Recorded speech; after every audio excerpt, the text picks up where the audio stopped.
약도 중요하지만 그보다 더 중요한 것은 마음의 탕제가 중요하다. 그 탕제 이름 가르쳐줘요? 간단해요. 한의원에 가면 아프니까 간 거잖아요. 아프니까 갔는데 아픈 증세를 한의사한테 정확하게 얘기를 해야 돼요, 안 해야 돼요? 그런데 우리는 그 한의사가 용한지 안 용한지 아픈 건 말을 안 하고 팔뚝만 내밀고 앉아가지고 의사 시험을 해, 안 해? 그래, 종교라고 하는 부분이 여러분, 종교라고 하는 부분이 뭔가를 해줄 거라고 생각하면 이미 아니라고. 그거는. 종교는 미안하지만 해주는 종교가 아니야.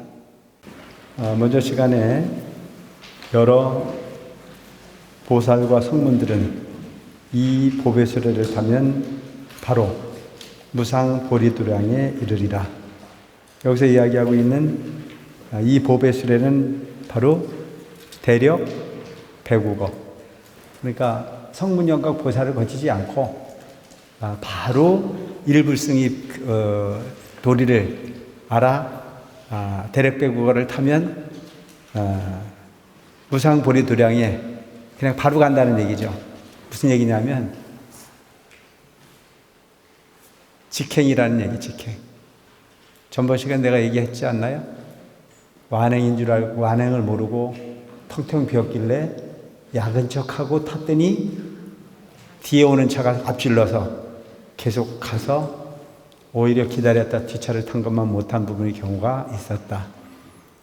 사실은 보면은 우리가 그 부처님 진리라고 하는 부분은 부처님을 믿고 부처님 가르침을 믿고 부처님의 수행이라고 하는 부분의 장르를 의심하지 않으면 바로 직행할 수가 있어요. 근데 우리는 하면서도 의심을 해야 안 해요? 기도를 하면서도 의심을 해야 안 해? 참 갑갑하거든요. 부인사 가서 열심히 4박 5일 기도해놓고 나오면서 쪽박 깬다고 그랬어요? 안 깬다 그랬어요? 쪽박을 저들끼리 다 깨는 거야. 4박 5일 열심히 했으면 한 걸로 된 거지. 어떤 게 된 거고 어떤 게 안 된 걸 어떻게 알아? 그 내가 옛날에 그렇게 큰 심지를 여쭌 적이 있다고 그랬잖아요. 세속적 부분의 삶으로 그렇게 많은 이렇게 경험을 하고 들어간 건 아니고 학교 다니고 군대 제대하고 바로 갔단 말이죠. 그런데 가니까 일을 비효율적으로 시켜. 아주 쉽게 할 수 있는 일을 어렵게 시키더라고요. 투자 대비 생산이 너무 적어. 내가 생각할 때. 그래서 내가 야근적하고 이야기를 했죠. 왜 꼭 이걸 일을 시켜야 되냐. 이 일을 쉽게 하고 나머지를 스님들을 공부도 시키고 연불도 가르치고 그래서 3년 동안 붙들어 놓지 말고 속성과정을 해서 바로 내보내면 연불도 하고 포기도 하고 훨씬 생산적이지 않겠냐. 이렇게 내가 물어봤다니까. 그랬더니 큰 스님께서 뭐라고 그러냐면 네가 도를 그래 잘하면 네가 알아서 닦으면 되지 왜 나한테 묻냐고.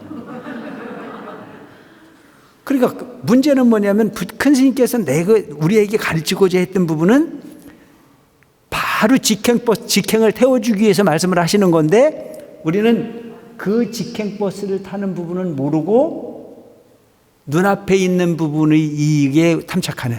그러니까 중생의 눈에는 중생의 이익만 알지 부처님이 가르치고자 하라고 하는 걸 모른다는 얘기예요. 여기서 이야기하고 있는 부분이 뭐냐면 성문영각 보살 지금까지 내가 방편을 썼는데 그건 몰라도 괜찮다. 뭐만 타면 일불승이라고 하는 부분으로 이 소위 말하는 대력배구라고 하는 부분의 가르침을 의심하지 않고 타면 바로 보리도량에 도착을 한다. 그래서 전번에 설명했던 게 뭐냐면 여러분 김천에 가면 직지사라고 있죠.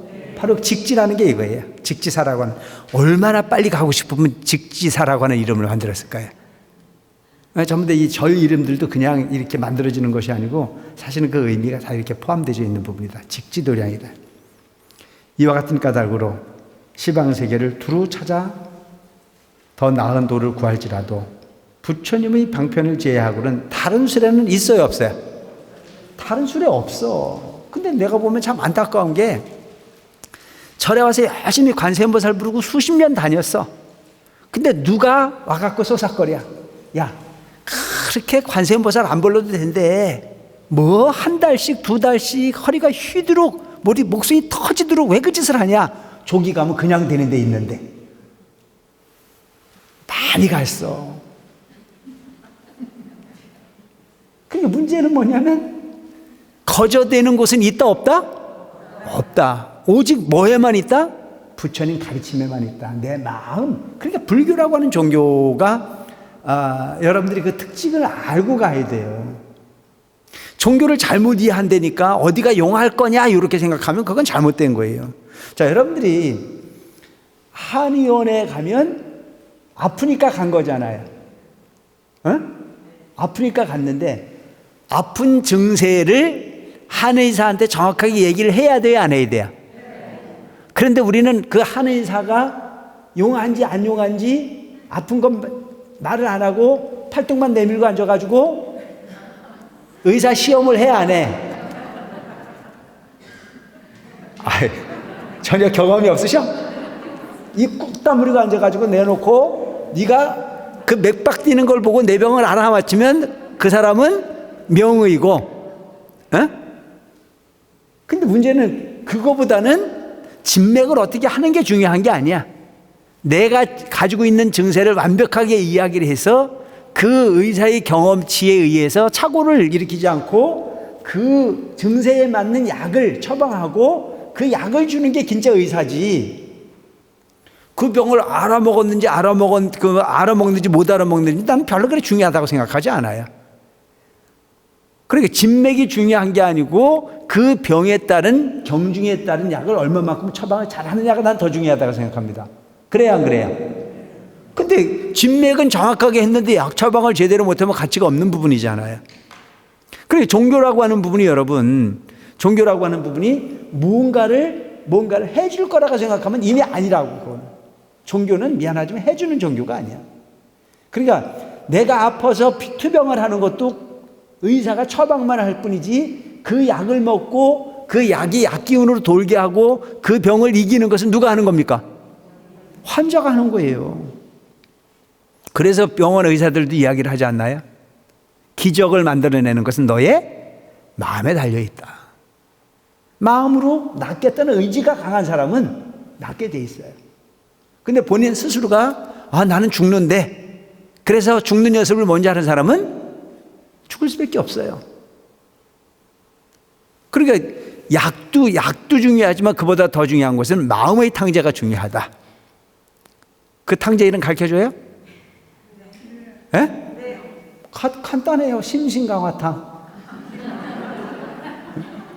마음의 탕제. 그러니까 이게 중요한 거예요. 그러니까 세상을 부정적으로 보느냐 긍정적으로 보느냐, 의사를 신뢰를 하느냐 안 하냐.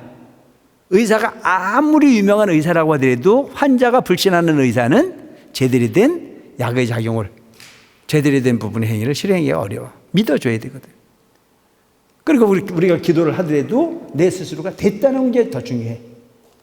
4박 5일 기도를 해놓고도 됐냐? 안 됐다. 너는 나도 쪽박 다 깨고 앉아가지고 될 때를 바라면 안 되잖아요. 되는 거야. 그러니까 된다라고 생각하면 반드시 거기에 뭐가 뭐냐면 신명이 붙게 돼. 신바람이 붙게 돼 있어. 그럼 거기에 내 신명을 불러일으켰을 때 내 스스로가 노력하는 것만큼 기운도 또 붙어주게 돼 있는 부분이라. 그 부정을 하면 될 수가 없어.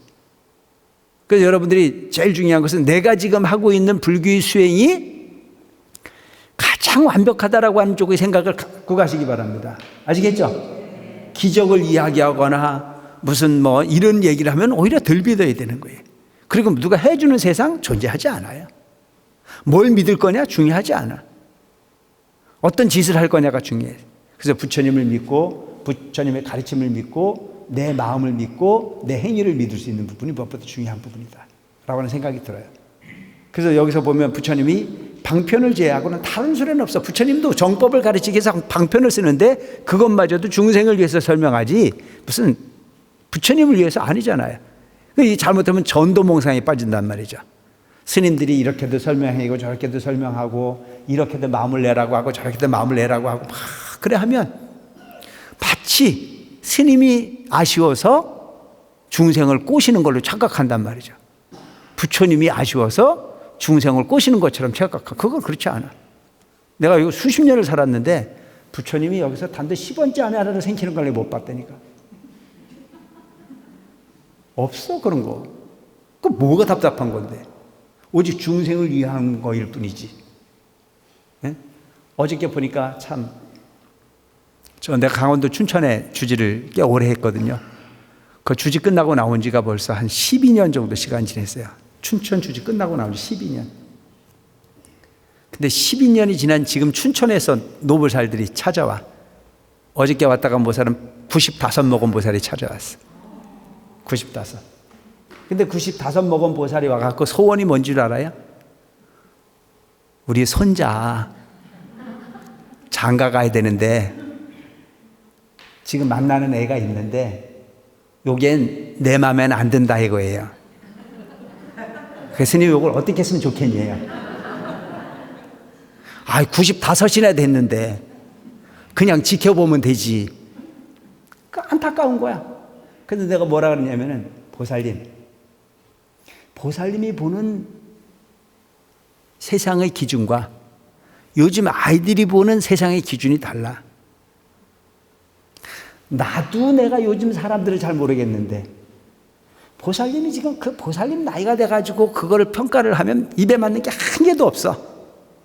그러면 괜히 아는 척하다가 손자한테도 인심 잃고 손자 며느리한테도 인심 잃고 왕따 당하기 좋으니까 조용히 있으라 그랬어. 그 문제는 뭐냐면 이해하는 마음은 맞는데 문제는 상대의 근기를 알아서 이야기를 했을 때만이 소통이 가능하고, 부처님은 중생을 제도했던 부분이 그 근기를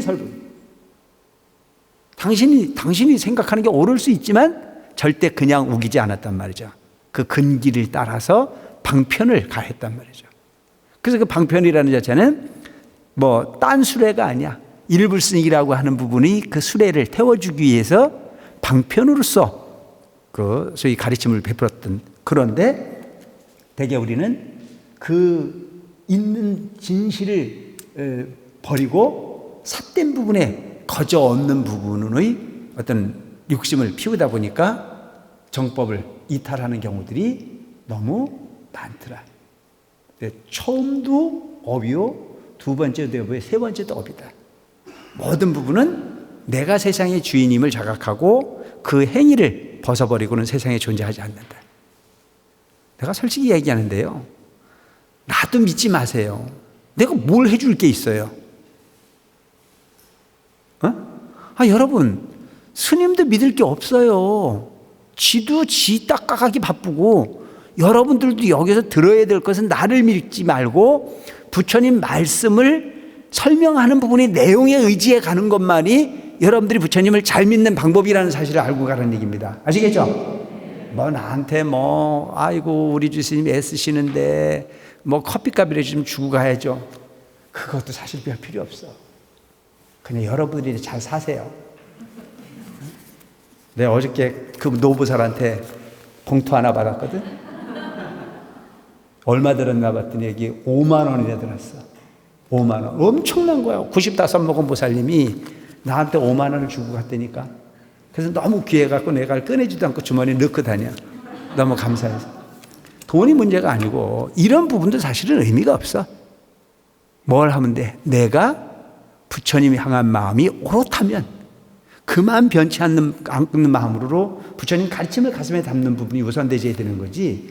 인간적 관계를 맺어봐야 인간 대 인간이 중생과 중생이 살아가는 부분에 오고감이 있을 뿐이지 그게 무슨 가치가 있겠냐. 그래 여러분, 나도 믿지 말고 그 누구도 믿지 말고 뭐만 믿으면 된다? 부처님 가르침만 믿으면 된다. 근데 보면 본질을 잊어버리는 경우가 너무 많아요. 옳고 그러면 판단도 하지 않아요. 그 사람이 나를 눈을 여겨서 봐주는지 안 봐주는지, 관심이 있는지 없는지, 내 이름을 아는지 모르는지 참 갑갑할 때가 있는 게 뭔지 알아요? 나는 전혀 모르는 사람이 너한테 전화해가지고 스님 나 알죠? 뭐 어떻게 하라고? 근데 내가 보니까 나하고 통성명도 한 일이 없어. 근데 저 멀리서 쳐다보고 우리 스님이라고 생각하고 있다가 그것도 금방 전화한 것도 아니고 수년이 지나고 난 이후에, 그러고 나면 그때서 하는 얘기가 내가 어느 때 스님 주지할 때 거기 신두였대. 그래, 어떨 때 보면 스님도 머리가 좋아야 돼. 별걸 다 읽어야 되고 별걸 다 외워야 되니까. 그래서 여러분, 다른 수레는 없다. 다른 건 없으니까 쓸데없는 부분에 빠지지 마라, 그런 뜻이겠죠.